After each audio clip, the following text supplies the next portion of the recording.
કેમ છો વિદ્યાર્થી મિત્રો? મજામાં ને? ચાલો આજે આપણે ધોરણ 6 સામાજિક વિજ્ઞાન પાઠ નંબર 14 વિવિધતામાં એકતા એના વિશે આપણે અભ્યાસ કરતા હતા. આપણે આગળના લેક્ચરમાં જોયું કે ભાઈ આપણા ભારત દેશમાં તમામ પ્રકારની વિવિધતા રહેલી છે. ધર્મને લગતી વિવિધતા, સંસ્કૃતિને લગતી વિવિધતા, બરાબર છે. બધા વિશે આપણે અભ્યાસ કર્યો કે આપણા ભારત દેશમાં વિવિધ પ્રકારના નૃત્યો એનો પણ આપણે અનુભવ કરીએ છીએ, છતાં પણ આપણે એક થઈને રહીએ છીએ. બીજું આપણે જોયું કે આપણા ભારત દેશમાં આપણું ભૌગોલિક વાતાવરણ પણ કેવું છે? જુદું જુદું છે, બરાબર. ભૌગોલિક વાતાવરણ આપણું કેવું છે? જુદું જુદું છે. આપણા બધા રાજ્યોમાં પાકનું ઉત્પાદન પણ જુદી જુદી રીતના થાય છે, આબોહવા પણ જુદી જુદી છે, છતાં પણ આપણે એક થઈને રહીએ છીએ. એક આપણા ભારત દેશના નાગરિક તરીકે આપણી સારી એવી વાત કહેવાય. હવે આજે આપણે ભણીએ કે રાષ્ટ્રીય એકતા, બરાબર. વિવિધતામાં એકતા તો આપણે છે, વિવિધ આપણે જ્ઞાતિના લોકો રહીએ છીએ, છતાં એક થઈને રહીએ છીએ. પણ બીજું આપણે જોવાનું છે રાષ્ટ્રીય એકતા. આપણે એમ કે છે કે ભારત દેશ જ્યારે આઝાદ નહોતો થયો, બરાબર, ત્યારે આપણે જોયું હતું કે ભાઈ આપણા ભારત દેશમાં ત્યારે પણ વિવિધ ધર્મના, વિવિધ જાતિના લોકો રહેતા હતા, બરાબર. છતાં પણ આપણે આપણા એમ કે છે કે રાષ્ટ્રનું હિત આપણે બધાએ વિચાર્યું. આપણે એમ કે છે કે આખા રાષ્ટ્રમાં એક થઈને આપણે લડતમાં સાથ આપ્યો. એટલા માટે આપણે એમ કે છે કે આપણા ભારત દેશને આઝાદી આપણે અપાવી શક્યા. જોઈએ આપણે કે વિવિધતામાં એકતા એ આપણી સંસ્કૃતિની આગવી વિશેષતા છે. આગવી વિશેષતા એટલે કે ખૂબ જ સારી એવી વિશેષતા છે, બરાબર. એટલે આપણે મેં તમને પહેલેથી જ આપણે પાઠ ચાલુ થયો ત્યારથી જ તમને કહેતી આવું છું કે ભારત દેશમાં જેવી વિવિધતા રહેલી છે, આપણા ભારત દેશની જેવી સંસ્કૃતિ છે એવી બીજા એકેય દેશમાં નથી, બરાબર છે. હવે ખાસ યાદ રાખવાનું રાષ્ટ્રીય એકતાની વ્યાખ્યા ખાસ આપણે સમજતા જઈએ અને યાદ રાખતા જઈએ કે ભાઈ રાષ્ટ્રીય એકતા એટલે શું? તો કે જુદા જુદા ધર્મો, બરાબર. ભારત દેશમાં જુદા જુદા ધર્મો પાળતા લોકો વસે છે, ભાષાઓ, જાતિઓના લોકો પોતાના રાષ્ટ્ર માટે પ્રેમ, બરાબર. ટૂંકમાં ગમે તે જેમ કે છે માણસનો ધર્મ અલગ છે, પોતાની ભાષા અલગ છે, છતાં પણ પોતામાં શું રહેલી છે? તો કે રાષ્ટ્ર માટે પ્રેમ રહેલો છે. શું રહેલો છે? રાષ્ટ્ર માટે પ્રેમ રહેલો છે. અને રાષ્ટ્ર માટે પ્રેમ અને સન્માન, બરાબર. આપણે આપણા દેશ માટે શું હોવું જોઈએ? માન હોવું જોઈએ, બરાબર. આપણે એમ હોવું જોઈએ કે ઓલો દેશ તો આટલો બધો પૈસાદાર છે, અમારા દેશમાં આમ છે તેમ છે, નહીં. પણ આપણા ભારત દેશની સંસ્કૃતિ કેવી છે એ તમે જોવો, બરાબર. અત્યારે આપણે એમ કે છે કે ઘણા બધા લોકો પોતાનું બેંક બેલેન્સ વધારવા માટે ક્યાં વયા જાય છે? વિદેશમાં વયા જાય છે. વયા જાય છે બેંક બેલેન્સ વધારવા એટલે પૈસા કમાવા માટે. પણ આપણામાં જેટલી આવડત છે એ આપણે આપણા ભારત દેશના નાગરિકોને સમર્પણ કરીએ, બરાબર, તો એ આપણે એક જાતની આપણે શું કરી કહેવાય? તો કે સેવા કરી કહેવાય. અત્યારે તમે જુઓ બોર્ડર ઉપર જે આપણા બધા સૈનિકો છે લડવા આપણા માટે જ લડે છે ને. આપણે બધા શાંતિથી સૂતા હોય એ બધાય દિવસ રાત શું કરે છે? તો કે જાગે છે અને આપણું શું કરે છે? સંરક્ષણ કરે છે. સંરક્ષણ કરે છે એટલે આપણું ધ્યાન રાખે છે. આપણે એમ કે છે બીજું તો કાંઈ કરી શકવાના નથી દેશ માટે. બીજું શું કરી શકીએ? એક આપણે સારો શું બનવાનું? નાગરિક બનવાનો પ્રયત્ન કરવાનો અને આપણામાં જે આવડત છે, બરાબર, એ આવડત આપણે આપણા દેશ માટે સમર્પણ કરવાની આપણી ભાવના હોવી જોઈએ. તમે પણ મોટા થાવ સારા એવા એમ કે છે કે નાગરિક, તો આપણે એમ કે છે સારો એવો નાગરિક તો બનવાનું જ છે. પ્લસમાં તમે કોઈ પણ પદ ઉપર જાઓ, બરોબર છે, તો એમ કે છે તમામ પ્રકારની સેવા આપણે ક્યાં આપવાની? આપણા ભારત દેશમાં આપણે આપવાની. તો જ એમ કે છે કે આપણો ભારત દેશ આપણે આગળ આપણે લઈ આવી શકીએ. એટલો આપણે રાષ્ટ્રપ્રેમ હોવો જોઈએ. એટલે ટૂંકમાં કહેવાનો મતલબ એવો છે કે ભારત દેશના તમામ લોકો બધાયના અલગ અલગ ધર્મ છે, છતાં પણ એમ કે છે કે રાષ્ટ્ર માટે પ્રેમ અને સન્માનની ભાવના આપણે આપણા દેશનું શું રાખવાનું? માન રાખવાનું, બરાબર છે. જ્યારે 15મી ઓગસ્ટ, 26મી જાન્યુઆરી આપણા જે રાષ્ટ્રીય તહેવારો છે એમાં આપણે યોગ્યતાપૂર્વક આપણે શું કરવાનું? તો કે ભાગ આપવાનો રહેશે. અને એમ કે છે કે દેશ માટે ત્યાગની ભાવના હોવી જોઈએ. આપણે આપણા દેશ માટે કઈ ભાવના હોવી જોઈએ? ત્યાગ એટલે કે બલિદાનની ભાવના આપણી હોવી જોઈએ. જો આપણો ભારત દેશ જ્યારે આઝાદ નહોતો થયો ત્યારે આપણા નામી અનામી ઘણા બધા ક્રાંતિવીરોએ શું કર્યું હતું? તો કે દેશ માટે લડત કરી હતી. આપણને તો થોડા અમથા જેમ કે છે કે ભાઈ ક્રાંતિવીરો વિશે આપણને ખબર છે, પણ એવા તો ઘણા બધા ક્રાંતિવીરો છે અને ભારત દેશને આઝાદ કરવા માટે ઘણા બધા પ્રયત્નો કર્યા. અને એમ કે છે કે પોતે શું આપી દીધું? તો કે બલિદાન આપી દીધું. શું આપી દીધું? પોતાનું બલિદાન એટલે કે મૃત્યુ પણ એ લોકોએ પામેલા હતા. એટલે આપણે શું કરવાનું? કે આપણા રાષ્ટ્ર માટે ત્યાગની ભાવના હોવી જોઈએ. આપણે એમ કે હું તો આમ કરીશ તો મારું આવી રીતના નુકસાન થશે, તો કાંઈ એવું થતું નથી. આપણે કોના માટે કાર્ય કરવાનું? આપણે દેશ માટે કાર્ય કરવાનું હોય છે. ત્યાગની ભાવના તથા તાદાત્મ્યની લાગણીઓ એક સમાન હોવી જોઈએ.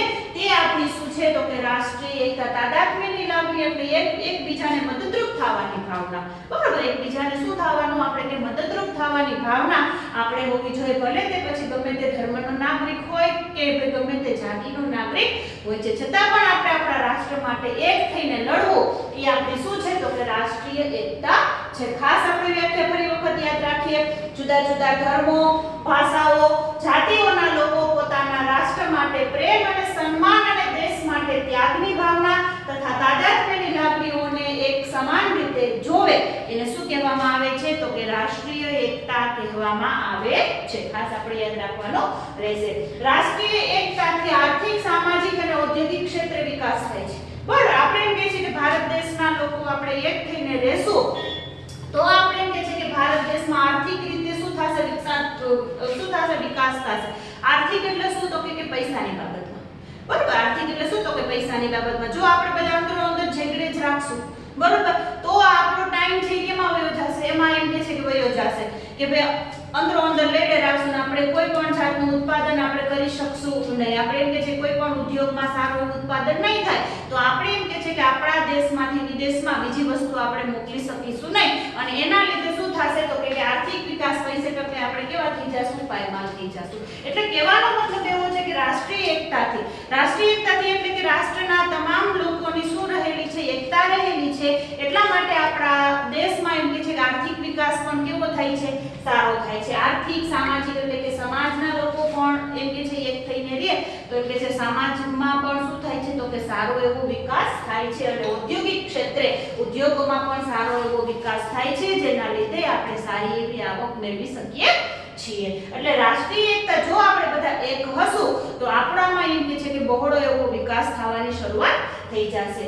આઝાદીની લડતમાં રાષ્ટ્રપ્રેમ અને સમર્પણની ભાવના થકી રાષ્ટ્રીય એકતાના દર્શન આપણને ભારત દેશમાં જોવા મળે છે. જો ત્યારે એમ કે છે કે અંગ્રેજો હતા આપણા ભારત દેશમાં ત્યારે ઘણા બધા અંગ્રેજોએ કીધું કે ભાઈ ભારત દેશના લોકોમાં જેવી એકતા છે ને એવી બીજે ક્યાંય અમને જોવા મળી નથી. અંગ્રેજોએ ઘણા બધા કાવતરા કર્યા આપણી ઉપર, બરાબર, કે આપણે બધાને અંદરો અંદર એમ કે છે કે ઝઘડાવવાની કોશિશ કરી, ઘણા બધા એવા કાવતરા કર્યા. તમારે આગળ આવશે બધું ભણવાનું, બરાબર, પણ એમ કે છે છતાં પણ આપણા રાષ્ટ્રના લોકો એક થઈને જ રહ્યા અને એમ કે છે કે સમર્પણની ભાવના હતી, એકબીજાને મદદરૂપ થવાની. ભલે એમ કે છે મારું શું થઈ જાય, બલિદાન થઈ જાય, મારું ભલે એમ કે છે મૃત્યુ થઈ જાય પણ હું મારા દેશને આઝાદ કરીને જ રહીશ. આવી એમ કે છે કે બધામાં શું હતી તો કે સમર્પણની, ત્યાગની ભાવના હતી. એટલે આપણે આપણા ભારત દેશને આઝાદ કરી શક્યા. બાકી મહાત્મા ગાંધી, સરદાર પટેલ, બરોબર, એ એમ કે છે કે એકલા લઈને રાખ્યા હોત તો આપણે ભારત દેશને આઝાદ કરી શક્યા હોત નહીં. આ એમ કે છે બધા આપણા મહાનુભાવોને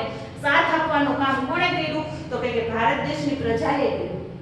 જો એમ કે છે ભારત દેશની પ્રજા એક થઈને આપણે નો લડ્યા હોત તો હજી સુધી આપણે કેવા હોત તો કે ગુલામ હોત, હજી સુધી આપણે આઝાદ હોત નહીં. બરાબર છે. કહેવાનો મતલબ એવો છે કે આઝાદીની લડતમાં પણ આપણે એક થઈને લડ્યા એટલે આપણે અત્યારે આઝાદ થઈ ગયેલા છીએ. વસુદેવ કુટુંબકમની ભાવનાની કેળવણી આપણામાં આવેલી. વસુદેવ કુટુંબકમ એટલે કે વસુદેવ એટલે કે આખું વિશ્વ છે એ કુટુંબની જેમ અમે અત્યારે રહીએ છીએ. જો આપણામાં એવી ભાવના હોય તો આપણા ભારત દેશમાં ક્યારેય કોઈ જાતનો પ્રશ્ન આવે નહીં. એટલે કહેવાનો મતલબ એવો છે કે આપણે કોઈ પણ જગ્યાએ જઈએ આપણામાં શું હોવી જોઈએ તો કે એકતા હોવી જોઈએ, આપણામાં યુનિટી હોવી જોઈએ. જો આપણામાં યુનિટી હોય તો એમ કે છે કે કોઈ પણ માણસ આપણું કાંઈ બગાડી શકતો નથી. એટલે કહેવાનો મતલબ એવો છે કે અમારા ભારત દેશમાં અમે કેવી રીતના રહીએ છીએ તો કે વસુદેવ કુટુંબકમની જેમ અમે રહીએ છીએ. એટલે અમે આખો ભારત દેશ છે એ અમારો કેવો છે તો કે અમે એક કુટુંબની જેમ અમે રહીએ છીએ. ભલે અલગ અલગ ધર્મ છે, અલગ અલગ જાતિ છે, છતાં પણ અમે બધા કેવી રીતના રહીએ છીએ તો કે એક થઈને રહીએ છીએ. બરાબર. એટલે આપણે રાષ્ટ્રીય એકતામાં આટલા પોઈન્ટ આપણે યાદ રાખવાના રહેશે. પહેલા એની વ્યાખ્યા અને બીજું શું તો કે આપણે જો આપણે એમ કે છે ભારત દેશ આઝાદ થયો ત્યારે આપણે બધા એક થઈને ના રહ્યા હોત તો હજી પણ આપણે ગુલામીનો અનુભવ કરતા હોત. બરાબર છે. હવે આપણે જોઈએ કે વિવિધતામાં સમાનતાનો આપણે પ્રયાસ લઈ આવવાનો. આપણા ભારત દેશમાં વિવિધતા છે એમાં એમ કે છે કે ઘણા બધા એવા પ્રશ્નો પણ આપણને જોવા મળે છે. બરોબર છે. એમાં એવા એમ કે છે કયા પ્રશ્નો છે એના વિશે આપણે અત્યારે ચર્ચા કરીશું.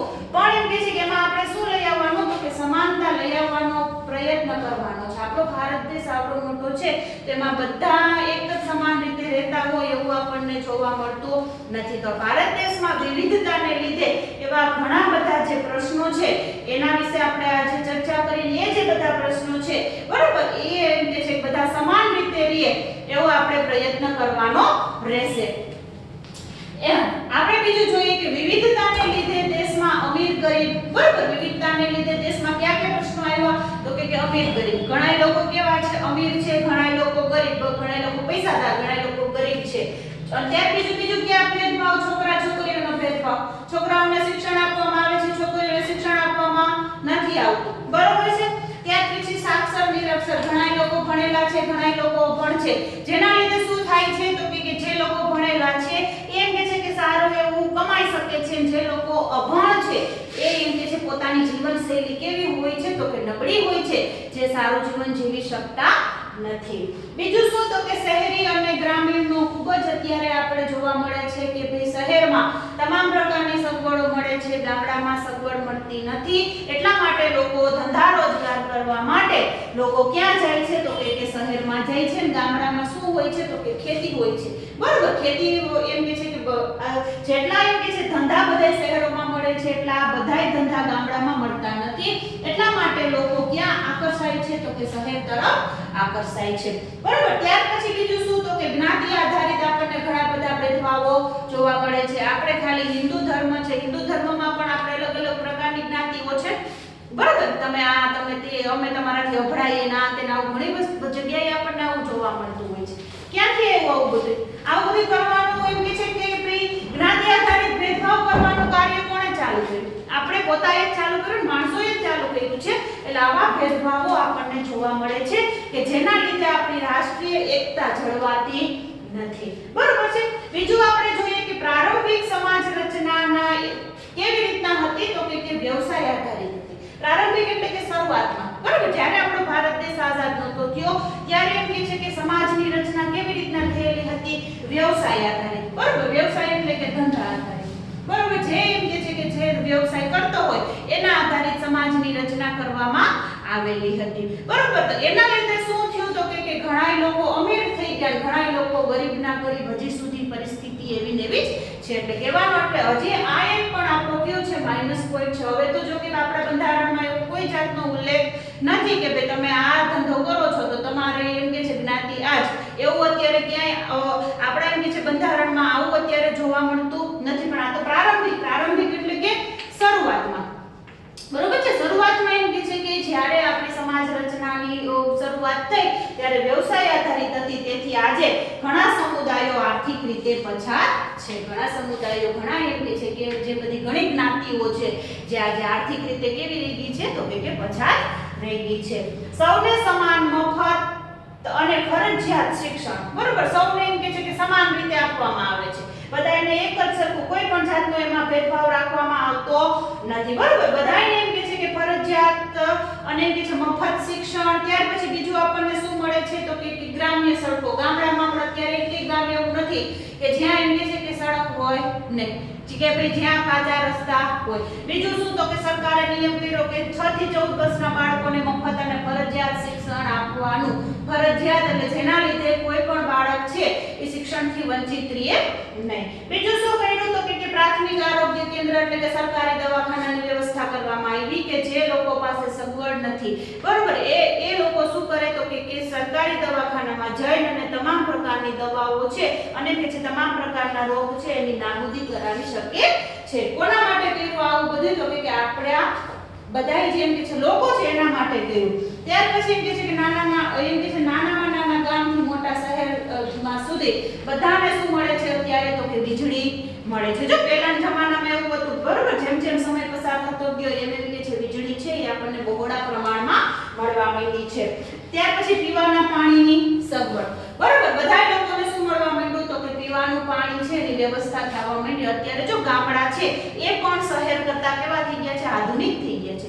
અત્યારે નાના ગામડામાં પણ તમામ પ્રકારની સુવિધા મળે છે. ત્યાં એમ કે છે કે પ્રાથમિક શાળા હોય છે, હાઈસ્કૂલ હોય હોય છે, ત્યાર પછી આરોગ્ય કેન્દ્ર હોય છે, બરોબર. બધી એમ કે છે કે તમામ પ્રકારની સગવડો અત્યારે ગામડામાં મળવા માંડી છે અને જે બધા કાચા રસ્તા હતા એ બધા કેવા થઈ ગયા છે, પાકા થઈ ગયા છે.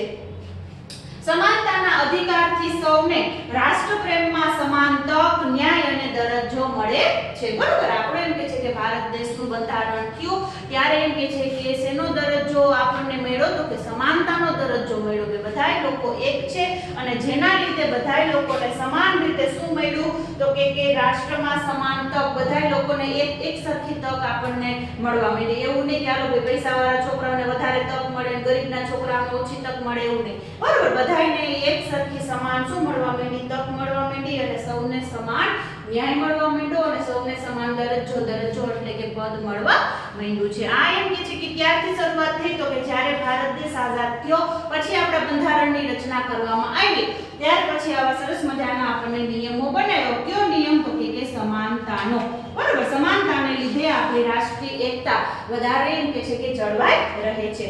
બીજું આપણે જોઈએ કે સરકારે બીજું શું કાર્ય સરસ મજાનું કર્યું છે, તો કે નોકરી અને ચૂંટણીમાં સરકાર દ્વારા ચોક્કસ અનામત બેઠકોની વ્યવસ્થા કરવામાં આવી છે, બરોબર. નોકરી હોય કે બીજું શું, તો કે ચૂંટણીની લડત હોય, એમાં એમ કે છે કે સરકાર દ્વારા ચોક્કસ એમ કે છે કે જે પછાત જ્ઞાતિ હોય છે એના આધારે એના માટે સ્પેશિયલ શું બનાવવામાં આવી છે, તો કે બેઠકો નક્કી કરવામાં આવી છે કે આટલી જે બેઠકો છે એમાં આ કે આ એમ કે છે જ્ઞાતિના લોકો છે એને જેમ કે છે કે શું કરવાનું, તો કે એને જે એમ કે છે બેઠકો મળી શકે છે. બાકી જો આવી રીતના એમ ખાલી ચૂંટણી કરવાની હોય તો અત્યારે પૈસાદાર લોકો છે એ જેમ કે છે કે સારા એવા પદ છે એ પ્રાપ્ત કરી શકે. નોકરી હોય તો એમાં પણ એવું કે એ લોકો શું કરે, તો કે સારું એવું પદ છે મેળવી શકે. અત્યારે તો નોકરીમાં સારી એવી વ્યવસ્થા થઈ ગઈ છે કે ભાઈ સ્પર્ધાત્મક પરીક્ષાઓ આવી ગઈ છે. જે એમ કે છે સ્પર્ધાત્મક પરીક્ષાઓમાં પાસ થાય, સારા માર્ક્સ લઈ આવે, એને જેમ કે છે કે નોકરીમાં રાખવામાં આવે છે, બાકી નામને શું થાય છે, તો કે નોકરી મળતી નથી. લાવા એમ કે છે સરસ મજાના નિયમો કોણ બનાવે છે, તો કે સરકાર બનાવે છે, જેના લીધે કોઈને કોઈ જાતનો ભેદભાવ રહેતો નથી, બરોબર. ત્યાર પછી આપણે જોઈએ કે આઝાદી પછી અસ્પૃશ્યતા નાબૂદનો ખાસ કાયદો પસાર કરવામાં આવ્યો છે. અસ્પૃશ્યતા નાબૂદ એટલે કે છૂતછૂતનો ભેદભાવ પહેલા હતો કે ભાઈ આપણે એમ કહીએ કે ઓલા બધા લોકો અમારી જગ્યાએ અમારી ઘરે આવે તો નબળાઈ જાય, આ કે કાસ્ટ છે એવી ઘણી બધી જ્ઞાતિઓને આપણે શું કરતા હતા, અસ્પૃશ્ય માનતા હતા, કે ભાઈ અછૂત માનતા હતા. ક્યાં કાંઈ એવું હોતું નથી, બરોબર. આપણે જ્યારે આઝાદ થયા હતા ત્યારે આવું બધું હતું, પણ હવે આવું એમ કે છે ક્યાંય જોવા મળતું નથી. સરકારે જ કાયદો પસાર કર્યો છે કે ભાઈ કોઈ પણ વ્યક્તિ છૂત કે અછૂત હોતી નથી. બધાય લોકો ભારત દેશમાં કેવા છે, તો કે સમાન છે. કેવા છે, સમાન છે. કોઈ ઊંચ નીચનો ભેદભાવ આપણા ભારત દેશમાંથી વયો ગયો છે. એટલા માટે સરકારે આવા સરસ મજાના કાર્યો કર્યો છે કે ભારત દેશમાં વિવિધતા છે પણ ઘણી જગ્યાએ આપણને શું જોવા મળે છે, તો કે ભેદભાવો જોવા મળે છે. તો આવા એમ કે છે કે ભેદભાવો દૂર કરવા માટે સરકારે એમ કે છે કે ઘણા બધા કાયદાઓ પસાર કરવામાં આવેલા છે, બરોબર. આજના લેક્ચરમાં આપણે આટલી વસ્તુ યાદ રાખશું, આ રાષ્ટ્રીય એકતા એટલે શું, અને બીજું આપણે જોયું કે ભાઈ વિવિધતામાં આપણા ભારત દેશમાં વિવિધતા છે એના લીધે ઘણા બધા આપણને ભેદભાવો જોવા મળે છે, છતાં પણ આપણે એમ કે છે કે સરકારે ભારત દેશમાં સમાનતા લઈ આવવાનો પ્રયત્ન કરેલો છે. આના પછીના લેક્ચરમાં, બરોબર, આના પછીનો જે ટોપિક છે એના વિશે આપણે અભ્યાસ કરીશું. ચલો, જય શ્રી કૃષ્ણ બાળ મિત્રો.